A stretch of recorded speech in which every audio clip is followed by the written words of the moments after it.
കാലിക്കറ്റ് സർവകലാശാലയിൽ പ്രൗഢമായ ചടങ്ങിലാണ് വിദ്യാർത്ഥികളുടെ ഗ്രാജുവേഷൻ സെറിമണി നടന്നത്. സർവകലാശാല vice chancellor doctor P Raveendran graduation ceremony ഉദ്ഘാടനം ചെയ്തു. സർവകലാശാലയിലെ എല്ലാ വിദ്യാർത്ഥികൾക്കും തൊഴിലവസരങ്ങൾ ലഭ്യമാക്കുന്നതിനായി കരിയർ ഗൈഡൻസ് ബ്യൂറോയും പ്ലേസ്മെന്റ് സെല്ലും മെച്ചപ്പെടുത്തുമെന്ന് അദ്ദേഹം പറഞ്ഞു. വലിയൊരു സ്വപ്നമുണ്ട്. അതുപോലെ പുറത്ത് നല്ല കാൻഡിഡേറ്റ്സിനെ തിരഞ്ഞുകൊണ്ട് നടക്കുന്ന എത്രയോ എംപ്ലോയേഴ്സ് ഉണ്ട്.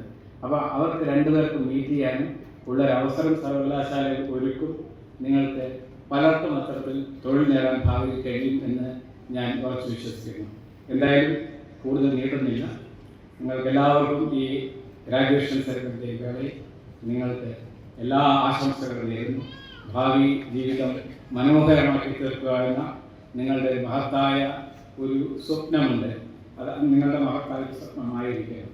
കാരണം ജീവിതം നിങ്ങളുടെ ഓരോരുത്തരെയും ജീവിതം മനോഹരമാകുമ്പോൾ നമ്മുടെ സമൂഹവും ഒരു വളരെ സുന്ദരമായ ഒരു ഇടമായി മാറും എന്ന് എനിക്ക് ഉറപ്പുണ്ട്. ഞാൻ സത്യത്തിൽ മികച്ച ഉദ്യോഗാർത്ഥികളെ തേടി നടക്കുന്ന സ്ഥാപനങ്ങളെയും അർഹരായ വിദ്യാർത്ഥികളെയും ഒരുമിപ്പിക്കാനുള്ള അവസരമൊരുക്കുകയാണ് ലക്ഷ്യം.